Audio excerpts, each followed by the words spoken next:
गणेश जी को जब घर में प्रवेश दो, गणेश जी को जब घर में प्रवेश दो तो गणेश जी का मुख आपकी ओर महाराज, और जब गणेश जी को विसर्जन भी करो तो गणेश जी का मुख आपकी ओर। कई लोगों के घरों में गणेश जी की बहुत सारी फोटो हो जाती है, बहुत ध्यान दीजिएगा महाराज। कई लोग गिफ्ट में गणेश जी दे देते हैं। शास्त्र कहता है जिसने अपने जीवन काल में, आपको पहले भी कथा में कहा था, एक आंवले का वृक्ष, एक गणेश जी की मूर्ति, आंवले का वृक्ष, गणेश की मूर्ति, ये दो चीजें एक ऐसी है जिसको एक वो क्या बोलते हैं उसको, एक कुबेर का स्टेचू भी आता है जिसको कंधे पे पोटली रखी हुई स्टेचू आता है, गंजा बाबा रहे सो क्या बोलते हैं हम लोग, कहते हैं कुबेर स्टेचू बोलते हैं उसको। ये भी गिफ्ट में नहीं किया। यदि गणेश की मूर्ति, गणेश की प्रतिमा, गणेश का फोटो हम किसी को गिफ्ट में दे देते हैं तो हमारे घर की संपदा, उस तारीख को लिखकर रखना, उसके बाद में धीरे धीरे छिन्न होने लगती है, संपदा टिकती नहीं है। 1 रुपया कमाओगे, 100 रुपया खर्च है। और घर के हर जगह पर गणेश जी की मूर्ति नहीं लगाना चाहिए, घर का फोटो, गणेश जी का फोटो हर जगह पर नहीं लगाना। जहां पूजन करते हो वहां लगा लो, जहां स्मरण करते हो वहां लगा लो, चल जाएगा।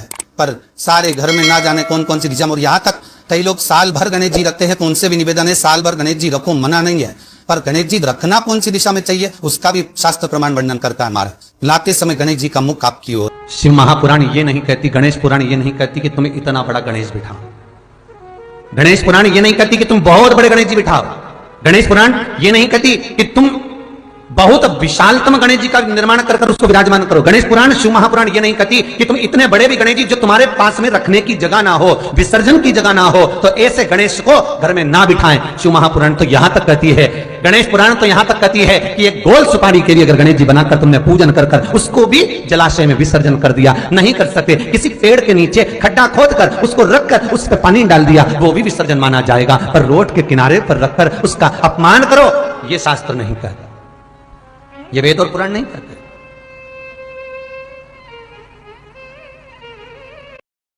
कहीं भगवान गणेश जी को ऑटो पर बिठा रहे हो, उनकी मूर्ति बनाने वाला मूर्ति बनाता है तो कहीं ऑटो पर बना रहा है, कहीं मोटरसाइकिल पर बना रहा है, कहीं भगवान गणेश जी बुलेट चला रहे हैं। ये भगवान का अपमान है,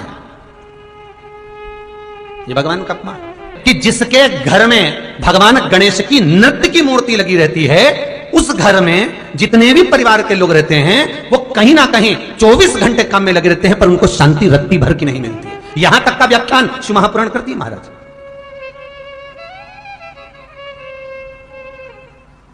लोगों को शोक चला, गणेश जी ढोल बजा रहे हैं, वो मूर्ति का फोटो घर में लगा दिया, घर में मूर्ति का फोटो लगा दिया कि गणेश जी ढोल बजा रहे हैं, गणेश जी नाच रहे हैं, वो मूर्ति का फोटो तुरंत घर में लगा दिया। वेद व्यास जी ने कुमार खंड के अंदर वर्णन करा, यदि देवता की अपमानजनक मूर्ति या स्मरण पूजन का भाव अगर कहीं लगाया भी जाता है तो उस घर में शांति रत्ती भर की नहीं रहती है महाराज। यहां तक शिव महापुराण कहती है कि भगवान शंकर का शिवलिंग आप घर के अंदर रख सकते हो, भगवान शंकर का शिवलिंग घर में रखकर पूजन कर सकते हो, भगवान शंकर के शिवलिंग का आप स्मरण कर सकते हो, भगवान शंकर के शिवलिंग की आप पूजन कर सकते हो। पर शंकर, जब शिवपुराण खुद कह रही है कि शंकर का जो भौतिक स्वरूप है, शंकर का जो शारीरिक स्वरूप है, जैसे आप शिव महापुराण के पीछे जो बैनर देख रहे हो, इस बैनर में शंकर जी का जो स्वरूप दिखाया जा रहा है, ऐसी मूर्ति तप करने वाली, ऐसी मूर्ति आशीर्वाद देने वाली, ऐसी मूर्ति जो भगवान शंकर का मूल स्वरूप दर्शाती हो, ऐसी मूर्ति घर के अंदर नहीं रखी जाती। स्वयं शिव महापुराण करे, शिव महापुराण की कथा कहती है, हाँ शिवलिंग जो भगवान शंकर का एक मूल बिंदु है, भगवान शंकर का एक मूल बिंदु विराजमान है, भगवान शंकर का एक मूल बिंदु का निर्माणित है, वो शिवलिंग। आप छोटे, बहुत सुंदर प्रश्न है बच्ची, क्या गणेश जी हर युग में है? क्या गणेश जी का हर युग में कौन सा वाहन हुआ? क्या नाम पड़ा उनका हर युग में? भाई शिव महापुराण की कथा कहती है सतयुग में जो गणेश जी थे, सतयुग में जो गणेश जी महाराज का पूज्य भाव था, सतयुग में जो गणेश जी की पूजन होती थी, भगवान गणेश जी का उस समय वाहन था सिंह, शेर, और उनका नाम था विनायक। बहुत ध्यान से सुनना, श्री गणेश शिव महापुराण की कथा चल रही है, बहुत दिल से सुनिए उसको, शायद जो प्रसंग निकल जाता है वो वापस नहीं मिल पाता। सतयुग में जो गणेश जी महाराज का पूजन किया गया, सतयुग में जो गणेश जी महाराज प्रकट हुए, सतयुग में जो गणेश जी का स्मरण करा गया, उनका वाहन है सिंह, शेर पर श्री गणेश जी महाराज बैठते थे महाराज, और उनका नाम है विनायक। त्रेता में जो गणेश जी महाराज का पूजन हुआ, श्री राम जी महाराज ने त्रेता में आकर जो विनायक का पूजन करा है, श्री गणेश जी महाराज का स्मरण करा है। शंकर के शिवलिंग का पूजन जहां पर भगवान राम करते हैं, उसी के ठीक सम्मुख में अगर आप कभी रामचरितमानस का स्मरण करेंगे, राम दर्शन करेंगे, तो उसी के सम्मुख में श्री विनायक श्री गणेश जी महाराज का त्रेता में जो दर्शन कराया गया, वो महाराज मयूरेश्वर भगवान गणेश जी का नाम पड़ा। क्या नाम पड़ा है? मयूरेश्वर। यहां पर भगवान गणेश जी का वाहन मोर हुआ, मयूर हुआ,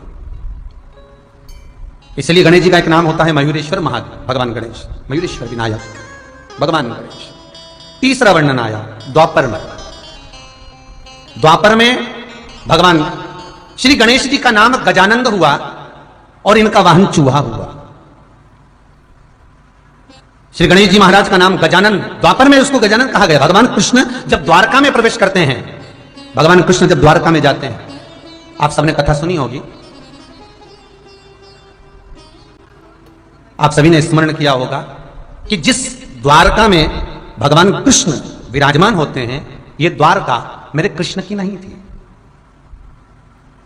जिस द्वारका में भगवान कृष्ण विराजमान हो रहे हैं, यह द्वारका मेरे कृष्ण की नहीं है, ये राजा नर्त की है, की आकृति बहुत छोटी होती चली जाएगी, तब भगवान श्री गणेश जी महाराज स्वयं ध्रुमकेश होकर घोड़े पर विराजमान हो जाए। शिव गणेश कार्तिकेय का जो नाम कीर्तन है, नाम जाप है, वो जीवन का सुख देने वाला, जीवन का सुख। तो प्रश्न करने वाले ने गलत प्रश्न नहीं किया है, बिल्कुल सत्य प्रश्न है। और फिर निवेदन करूंगा, 33 कोटि देवता हमारे सम्मुख में विराजमान है, ये हमारे ऊपर है, हम किसको भजें, हम और या इसका छोटे से गाऊं, हे कृष्ण गिरधर गोपाला, हे कृष्ण हे कन्हैया, मेरे परिवार 2000 10,000 20,000 जो रुपए आपने मंदिर में निर्माण में लगा दिए, वो मंदिर अजर और अमर हो गया। हम भी चले गए, तुम भी चले गए, पर एक लोटा पानी अगर कोई शंकर पर चढ़ाएगा, एक लोटा पानी अगर शिव को कोई समर्पित करेगा, तो उस जल चढ़ाए हुए एक लोटा पानी का एक अंश जो तुमने 1000-2000 रुपए लगाकर मंदिर का निर्माण करवाया है, उसका अंश तुम्हारे खाते में जरूर पहुंचेगा। यह पक्का है, ये पक्का। गणपति बप्पा मोरया कैसे हुए, वो कथा बहुत ध्यान से सुनना। किसी नाम के आगे किसी संत का नाम कैसे जुड़ा भगवान के साथ, वो देखिए।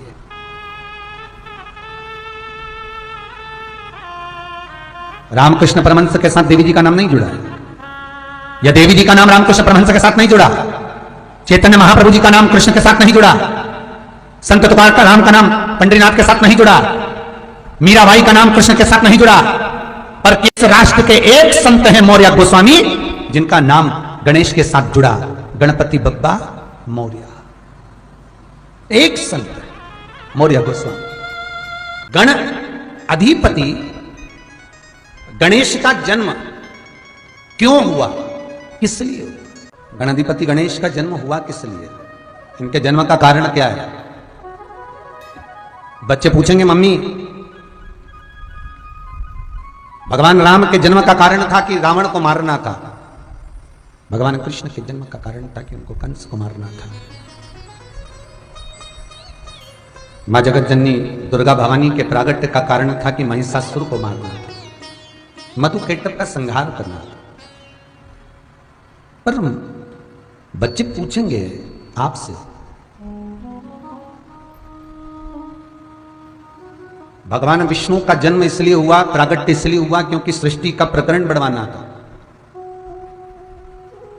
आज्ञा विष्णु की थी, ब्रह्मा से कहा, ब्रह्मा ने चलवाया। भगवान शिव का प्रागट्य इसलिए है क्योंकि जन्म संहार भी करना है और संहारना भी।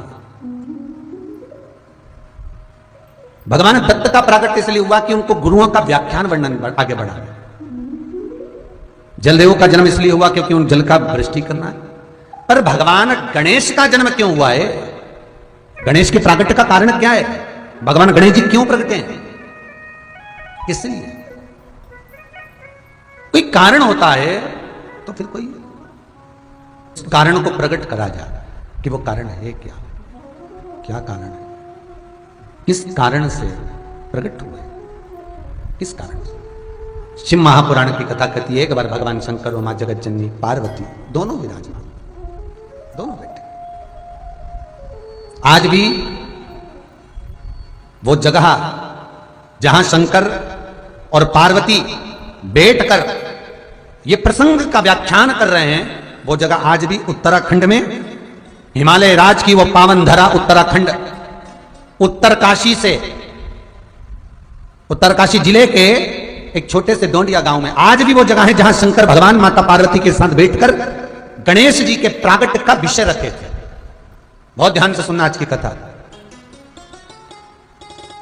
कल कई लोगों ने लिखकर मैसेज करा है कि गुरुजी ऐसी कथा कल की आपने व्याख्यान करा, वो हमने बहुत पहली बार, जो शिव पुराण में वर्णन है, जो शास्त्रों में लिखा है, वही शास्त्र प्रमाणित चर्चा अपन कर रहे हैं, वही फिर व्याख्यान, कुछ वेदों से, कुछ शास्त्रों से फिर लेकर।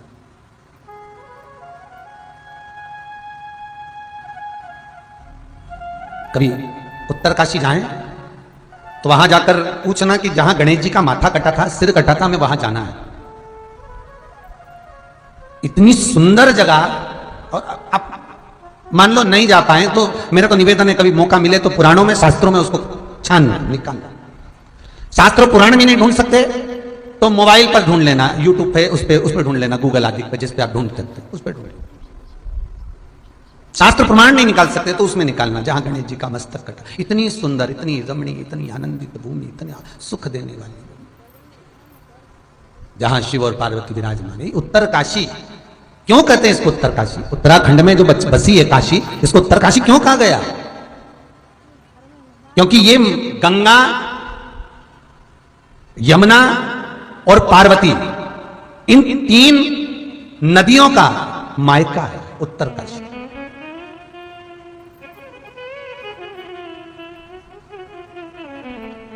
एक काशी जहां पर भगवान विश्वनाथ विराजमान है, एक काशी जहां भगवान शंकर विराजित हैं। उस काशी में तो केवल गंगा है, वहां शिव भी है, गंगा भी है, पर उत्तर काशी जहां पर भगवान शंकर विराजमान है और गंगा यमुना जहां मायके में आती हैं भगवान शंकर को लेकर, वहां फिर जो चर्चा प्रारंभ होती है, फिर जो व्याख्यान चालू होता है। उत्तरकाशी की दरा पर जो प्रसंग प्रारंभ हुआ, जो प्रसंग चला, आज माता पार्वती ने शंकर जी को देखकर कहा, भोलेनाथ जी आज बड़े प्रसन्न चित्त में दिख रहे हो आप। पति घर पर आया और बहुत मुस्कुरा रहा है तो पत्नी समझ जाती जरूर कोई बात है, आज का हुआ क्या ये बता दो। और कभी कभी धर्म पत्नी भी बड़ी प्रसन्न दिखे तो पति समझ जाता है आज जरूर 1000-500 का नोट जाने वाला है।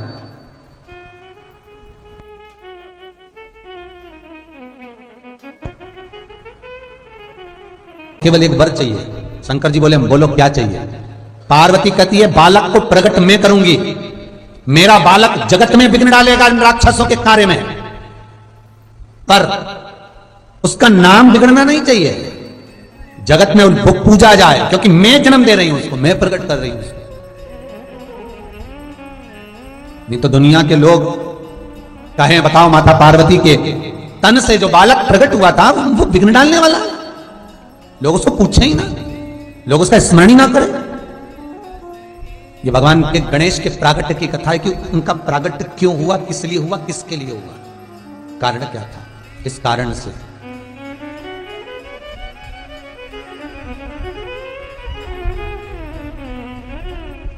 भगवान शिव कहते हैं पार्वती सुन, मैं तुझे वर देता हूं, तेरा जो बालक इन असुरों के कार्य में विघ्न डालने के लिए जो पैदा हो रहा है, जन्म ले रहा है, मैं तुझे वर देता हूं पार्वती, उस बालक का नाम दुनिया के लोग केवल स्मरण नहीं करेंगे तो उनका विघ्न हट जाएगा, उसका नाम विघ्न हरण होगा, और राक्षसों के लिए विघ्न देने वाला होगा और संसार के लिए विघ्न हरने वाला होगा।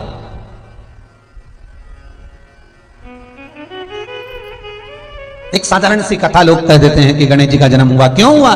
तो कहा उपटन लगाया था माता जी ने, तन पे से निकाल लिया, पुतला बना लिया, स्नान करने जा रही थी, उसमें प्राण दे दिए, दरवाजे का द्वारपाल बन गया वो विनायक, और शंकर जी ने उसका सिर काट दिया, बस गणेश जी का जन्म हो गया। अरे कारण क्या था गणेश के जन्म का? क्या कारण है? उस कारण को भी तो जानना पड़ेगा, उस कारण को भी तो पहचानना पड़ेगा कि कारण पड़ा क्या। महाराज जगतजननी तुम चिंता ना करो, तुम्हारे बालक का नाम मात्र लोग लेंगे, उनका विघ्न हर जाएगा, उनका विघ्न समाप्त हो जाएगा, उसका नाम विघ्न हरण होगा, लोग उसे विघ्न हरता कहेंगे, तुम चिंता ना करना। पार्वती जी ने कहा बालक ऐसा प्रकट करूंगी जो असुरों के कार्य में विघ्न डालेगा, और एक बार अगर विघ्न डाल दिया तो वो असुर उस विघ्न के कारण कभी सफल हो ही नहीं पाएगा। भगवान शिव कहते हैं क्या चाहती हो पार्वती? पार्वती जी कहती हैं मुझे यहां गंगा के पावन तट पर जो मैं तप करने के लिए बैठ रही हूं, गंगा की स्थली पर जो मैं तप करने के लिए बैठ रही हूं, गंगा का जो मैं स्मरण करने के लिए यहां बैठी हूं, मेरे शरीर पर गंगा, यमुना, सरयू, नर्मदा, क्षिप्रा, जितनी भारत की भूमियों पर इन नदियों का उद्गम हुआ है, जितनी भारत की भूमि पर ये नदियां बह रही हैं, इन नदियों का भी तेज पुंज मेरे शरीर पर आना चाहिए। उनका तेज मेरे शरीर। भगवान शिव ने देखा कि पार्वती तप करने के लिए बैठ रही है, साधना। एक बहुत सुंदर सा प्रसंग कहूंगा मैं आपको, आप माने ना माने यह आपका मन, पर सत्य वचन शिव महापुराण का एक भाव आपके जीवन में होना चाहिए। आप भगवान की पूजन में जितनी देर बैठते हो, आप शंकर के भजन में जितनी देर बैठते हो, आप नाम स्मरण में जितनी देर बैठते हो, आप भगवान के कीर्तन में, पूजन में, पाठ में, नाम जाप में जितनी देर बैठते हो, शिव महापुराण की कथा कहती है उतनी देर तक सारी नदियां, जितनी देर आप तक साधना में लगे हो, पूजन में लगे हो, भजन में लगे हो, कीर्तन में लगे हो, उतनी देर तक सारी नदियां आपके शरीर के सम्मुख में आकर आपकी आराधना करती है। इसलिए भगवान गणेश का एक नाम मंगल मूर्ति है, जो हर जगह पर मंगल ही करता है,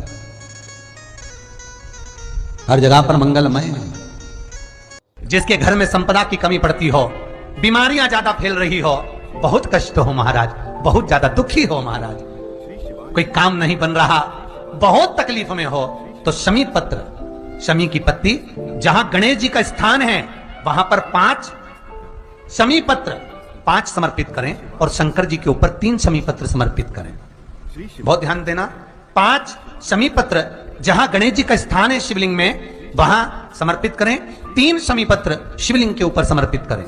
1 शमी पत्र शंकर जी की चौखट पर लेफ्ट भाग में, जाते समय आपका उल्टा हाथ, जब मंदिर से निकलो तो उल्टे हाथ पर लेफ्ट भाग में शंकर जी की चौखट पर समर्पित करें 1 शमी पत्र। और महाराज घी का दिया जहां लेफ्ट भाग में आपने शमी पत्र रखा है, मंदिर में ना दिया लगाकर बाहर की ओर जहां शमी पत्र रखा है उसके ठीक साइड में एक घी का दिया लगा दीजिए। केवल गणेश चतुर्थी से लेकर अनंत चतुर्दशी तक गणेश पुराण कहती है भगवान गणेश जी का, मोर ध्वज का, मयूर ध्वज गणेश का नाम लेकर जो ये दीप शमी पत्र चढ़ा देता है, उसके घर से कभी रिद्धि सिद्धि नहीं जाती, वैभव प्रतिष्ठा नहीं जाती। कर देखना अगले साल तक आपका व्यापार कितना चलता है, हमको बताना जरूर, करके देखो एक बार। गणेश पुराण का, शिव महापुराण का यह प्रसंग करिए। गणेश जी महाराज की चढ़ी हुई केवल एक दुर्वा, और उस दुर्वा को दरवाजे की देहली पर छुलाकर उस दुर्वा को अपनी अलमारी में, अपनी तिजोरी में उसी दिन रख दो जिस दिन लेकर आयो महाराज। कभी जिंदगी में लक्ष्मी की कमी नहीं आ सकती। जब हम हवन करते हैं, यज्ञ करते हैं, तो यज्ञ करते समय सांकल्य हाथ में लेकर ओम प्राणाय स्वाहा, ओम वैनाय स्वाहा, जब हम आहुति देते हैं तो आहुति जो यज्ञ में गई तो गई, पर आहुति जो यज्ञ में गई तो गई, पर आहुति की सांकल्य जो नीचे गिर जाती है, हिंदू धर्म में वो सांकल्य को बटोर कर अग्नि में नहीं डाला जाता। जो जमीन पर गिर गई है, वेदी पर गिर गई है, उसको उठाकर आग में नहीं डालेंगे, अग्नि में नहीं डालेंगे। क्यों? जितनी उनको पाना थी वो मिल गई, अब ये क्या करना। अगर मैं वापिस लेता हूं, थाली में डाल लेता हूं या उठाकर वापिस अग्नि में डालता हूं, तो जिन देवताओं को मैंने भाग दिया है वो देवता उस भाग को ग्रहण नहीं करेंगे, वापिस छोड़ देंगे। इसलिए आसपास में गिरी हुई सांकल्य को, धूप को वापिस अग्नि में नहीं डाला जाता, उसको तो फिर विसर्जन में रखा जाता। इसलिए ब्राह्मण कहते हैं आहुति देते समय ध्यान रखो, स्वाहा, आहुति अंदर जाना चाहिए। आहुति अंदर जाए, देवता उसको स्वीकार करे। जो नीचे गिर गई है, तुम अगर वापिस थाली में रख भी लोगे तो देवता उसको अंगीकार नहीं करेंगे, उसको स्वीकार नहीं करेंगे, वो तो गया। और जितनी थाली में सामग्री वो भी बेकार हो गई।